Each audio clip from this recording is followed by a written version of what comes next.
So there's a little bit of history of phones and mobiles and tablets and things, but it seems to me that we're a little bit stuck in a distant past, hence the title of this section, A Little History. Now, some of you may recognize this text. Anyone recognize this text? It's quite a famous one.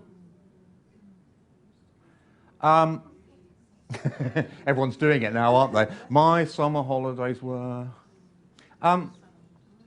So the story behind this, and actually if you look into this, it's actually a much more complicated story than it appears.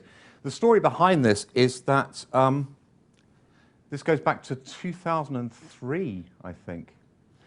That this teacher, and I believe they were in Scotland, did what teachers always do in October when kids go back to school to get an extra day off work, is to ask them to write about what they did in the holidays in the first class. It's a tried and tested methodology that we all know very well, I think.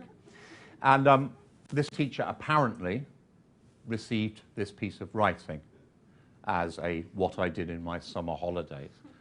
And at the time, if you Google this text now, you will see the amount of outrage that this text produced. Millions and millions of web pages, the likes of which I could only dream of in 1995.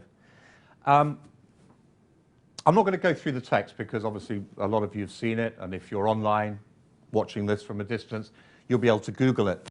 But this is kind of where we are now with mobiles a little bit, I think, is that we consider mobiles to be text-based machines. And when I talk about mobiles, I'm not talking just about phones, I'm talking about tablet computers as well, is that we're stuck in a text understanding of these machines. By the way, does anyone know what the title of this slide means?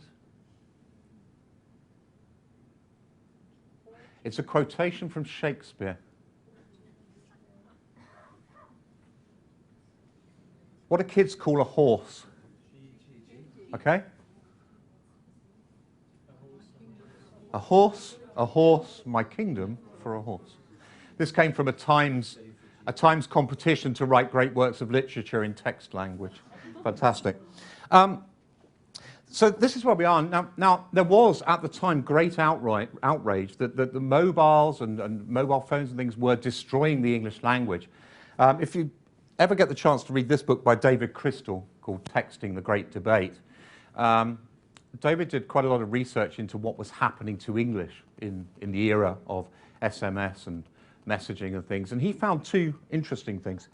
The first was that very, very little of what young people write on mobile phones is in text English. A lot of it is actually correct, well, I use that term inadvisedly, is correct English. But he also found something else which you'll find perhaps less surprising, and that is that young people know the difference between an SMS and a job application letter. And they're able to separate those two things out very, very carefully. So this notion of mobile devices being the death of good English is rather overplayed, I think. But we do seem to be stuck a little bit when we consider mobiles and things. You'll hear a lot about this. You'll hear people talking about sending students words by SMS. This is held up as a very good example of mobile learning. Every day I will send my students a new word and they will learn it. I'll also be coming back to that. This is an interesting thing. Texting is not purely an English thing. Texting exists in all sorts of languages. LOL's a classic case. The headline of that slide came from a BBC article. You can figure it out, I guess, yeah? Oh my God, LOL's in the Oxford English Dictionary. Laugh my ass off. So LOL exists all over the place. We've got laughing out loud. In French, it's mort de rire. In Thai, it's ha ha ha, because 5 is ha. In Swedish, it's Asgarv. In Spanish, it's great. It's got an accent on it, ha ha ha, which I think is fantastic. Make it sound a little bit more Spanish. And in Malay, it's ha 3, which is a lovely thing. This exists all over the place. You'll have seen lots of examples. David Cameron here in the UK has become very, very famous for misusing LOL in his text messages to Rebecca Brooks, because he thought it meant lots of love. And in fact, here is a classic case of that from a mother to a daughter. Your grandmother's just passed away, lol. When of course it's actually not that funny. She thought it meant laugh out loud, but in fact, lots of laugh, when in fact it means laugh out loud. That's from the BBC, the same BBC webpage. But this is where we're at, I think, and this is one of those things that's happened, is that the technology, and the reason we looked at that developmental slide, my developmental slide, is that the technology has outstripped, perhaps, our creativity and our imagination a little bit.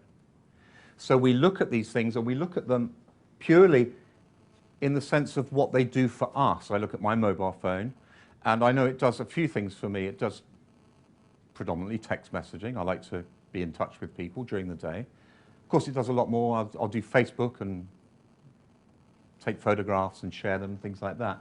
But primarily, we're stuck in a text-based idea of what these gadgets do. And I'll come back to that also a little bit later.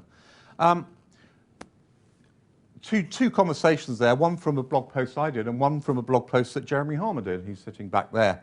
And it was this discussion about these tools and about the affordances they have. I do hate to quote myself, but sometimes it's necessary. But I think what we haven't noticed with these things is that they've gone beyond text.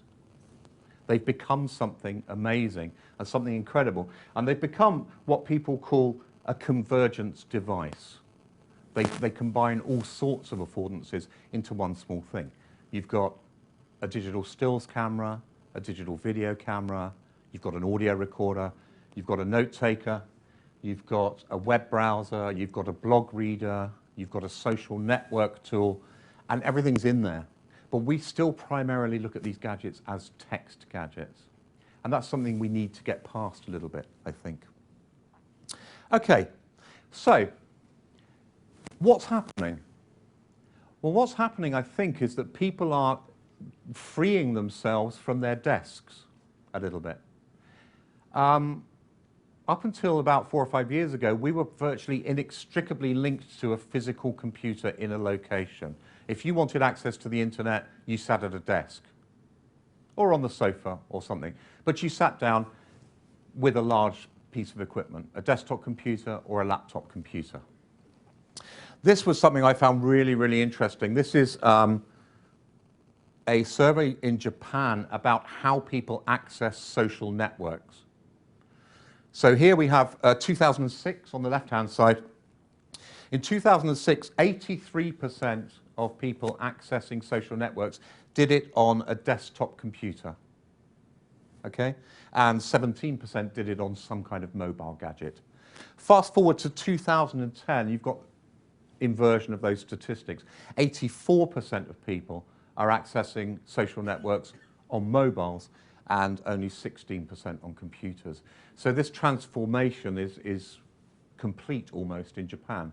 I don't know if Japan's a special place, as is perhaps South Korea and other places in terms of connectivity. But connectivity is getting much better here. And I'll tell you how I know that. It's because I just moved 2.5 weeks ago into a building that has no phone line. And getting a phone line in is actually very, very complicated, as it turns out. I kind of thought you'd phone up in the morning and by tea time you'd be making phone calls to people. But it turns out that it actually takes 2.5 weeks in my case. The phone line was in yesterday, and I still don't have a broadband connection at home, which for someone in my business is actually slightly inconvenient, to say the least. So I've been working from the mobile connection on my phone and sharing it with my computer. And I've been getting a really, really good connection. And it's kind of surprised me, because I do quite a lot on the go on my mobile phone, Facebook and uploading photos and things, but I never figured out that you can actually work from a connection on a mobile phone. And that is quite a difference. That is quite a shift, I think. So this shift is complete, or almost complete in some places, and I think is becoming more complete in lots of others.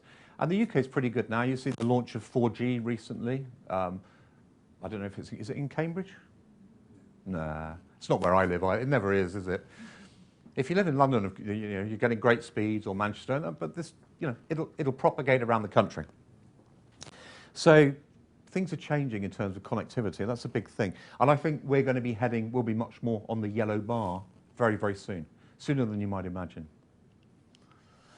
In terms of gadgets, I think there's the very clear case that when we talk about mobile learning, people immediately think about mobile phones. they're very, very unsuitable in all sorts of ways, I think, to learning. One, of course, is the screen size. And I bet opticians are laughing because their business in about 20, 30 years is going to be amazing. There's a business to get into if you're thinking of a career change. The screen size is not great. The keyboard is also not great. Now, if you knock that up a notch to the tablet computer, then you're talking a device that's usable, I think, in class. Big screen. And one of the great affordances of those screens is this ability to be able to zoom out and zoom in. So you can make the text as big as you like. And those of you like me who suffer a little bit these days from, a little bit with their sight will welcome that. And I'm constantly zooming things bigger on the iPad or the iPhone, increasing the font size on the Kindle. This is making things actually much more accessible than they were, I think, in many ways. So 2011 at the CES, that's the Consumer Electronics Show, it was in Las Vegas that year, I think, 78 new tablet computers were launched. And what's happening now, as you look, we're 18 months, 20 months further down the line, is that they're actually now very, very cheap. Now, the iPad is not a cheap gadget to buy, and it never will be, because you're not buying a gadget, you're buying a lifestyle, and that costs money. But if you look at Android tablets, go onto Amazon and look at Android tablets, you'll find tablets at £59 now. And if you go to certain countries like India or Brazil, you'll find tablets that are retailing at much less than that because they're going to a much wider market. But these things are incredibly usable and much, much cheaper. If you compare that to buying a laptop or a computer, now you're talking about getting gadgets into people's hands very, very cheaply. Okay. In terms of what's happening in our profession, this is some statistics from a survey that Nick Peachy did. Some of you may know Nick's blog. Yeah, you know Nick's blog? Nick's blogs, in fact, because Nick is quite prolific. But he was commissioned to do a survey about mobile devices and mobile learning and stuff amongst teachers. You'll see there that the number of responses was 222, or around about 220 to most of the questions. But I have to say that those were spread out amongst many different countries. So we're not just talking the elite, if you like, although we are talking people who are online, okay, because the survey was online. So it's slightly skewed. So the first one was, which of these devices do you currently own? You'll see quite a collection there. The iDevice is very much winning. But I suspect that that won't be the case in 1 or 2 years' time. I think Android will certainly be a lot more widespread. But still a fair response from people. We've got 14.9% with none of those devices. So quite a big response. Which of these devices do you plan to buy in the next 2 years? Again, the iDevice is doing very well. Android, not so well. But people are clearly wanting to get in touch with these devices. And I think one of the big reasons behind that is that the devices are not, for most teachers, they're not just about what they do in class, of course. They're about what they do out of class as well. And so one of those devices can serve many purposes to the average teacher, by which I do not mean that teachers are average, obviously. But here's the thing. Do you ever use your device as a teaching or learning tool? Yes, 55%. No, 45%. So clearly we've got lots of teachers owning these devices, but lots of teachers not being able to perhaps get past the personal use and get it into class. There may be many reasons for that, of course. It may be the only device that they have in their class, although there is a lot you can do with one tablet computer. But clearly at the moment, we're not at the stage where teachers have graduated beyond I have a device to I'm using the device in class. And that's one of those switches, I think, that will come. So there's a little bit of history. That brings us up to date. What I want to do is share with you a little bit about what's actually happening around and about